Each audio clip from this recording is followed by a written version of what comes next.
Saudara, jelang pelantikan 20 Oktober, Presiden terpilih Prabowo Subianto berencana memecah sejumlah kementerian. Membengkaknya jumlah menteri ditengarai untuk mengakomodir kepentingan politis.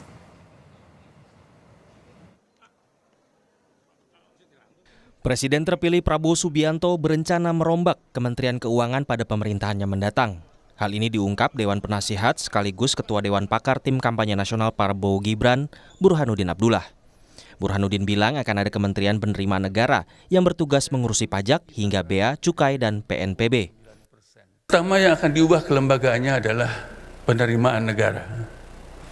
Mudah-mudahan insya Allah akan ada menteri penerimaan negara yang mengurus pajak, cukai, dan PNBP. Jadi pisahan dari Kementerian Keuangan.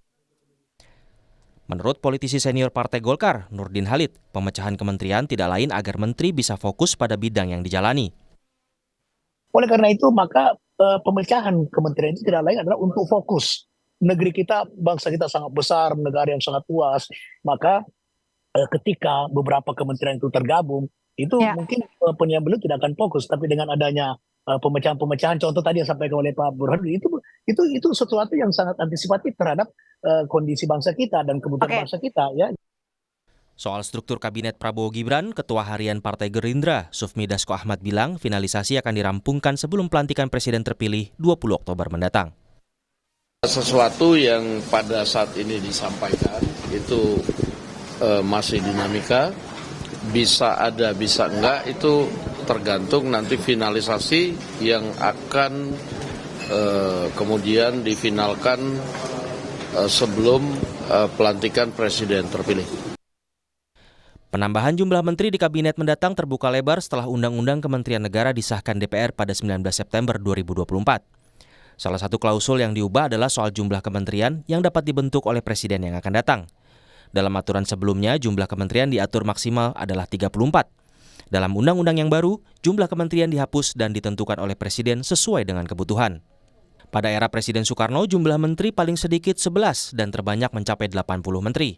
Lalu era Presiden Soeharto paling sedikit 21 menteri dan terbanyak 28 menteri. Pemerintahan B.J. Habibie ada 36 menteri dan Gus Dur 34 menteri.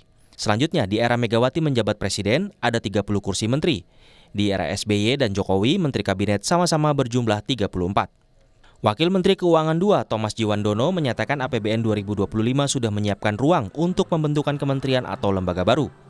Namun jumlah anggaran belum bisa dipastikan karena masih menanti kepastian jumlah kementerian dan lembaga dalam Kabinet Prabowo Gibran. Nanti akan istilahnya diberikan diskresi kepada Presiden terpilih yang akan menjadi Presiden tanggal 20, diberikan diskresi. Nah, diskresi itu ada. Diskresi itu di atas apa yang sudah dicanangkan di program-program unggulan tadi. Jadi dari kacamata itu KL pun yang misalnya akan ada pelebaran, akan ada perbanyakan, itu sudah tertampung dari discretionary account-nya tadi gitu. Di tengah wacana penambahan jumlah menteri Prabowo Gibran, PDI Perjuangan diisukan akan merapat pada pemerintahan Prabowo. Namun Ketua DPP PDI Perjuangan Puan Maharani meminta publik menunggu, termasuk soal kader PDIP menjadi menteri. Kami belum bicara terkait dengan masalah kabinet karena kami masih fokus dengan pelantikan tanggal 1 Oktober, pelantikan anggota DPR tanggal 1 Oktober. Dan apakah akan menempatkan salah satu kader atau tidak, kita tunggu saja.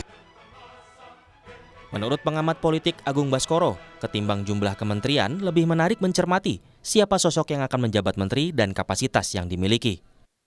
Susah dipungkiri ya, ada dinamika di internal di mana kita tahu ada koalisi yang besar dimiliki oleh Pak Prabowo ketika sukses menjadi pemenang Pilpres, otomatis dimensi politiknya lebih kuat ketimbang dimensi-dimensi teknokratik dan publiknya. Kalau saya fokusnya bukan soal jumlahnya, tapi siapa nama-nama yang menempati posisi itu, karena menentukan dimensi mana yang paling kuat, dimensi teknokratisnya, dimensi politiknya, atau dimensi publiknya. Sekjen Partai Gerindra Ahmad Muzani memastikan Prabowo akan memilih menteri yang memiliki keahlian dan profesional di bidangnya masing-masing, baik dari parpol atau non-parpol. Tim Liputan, Kompas TV.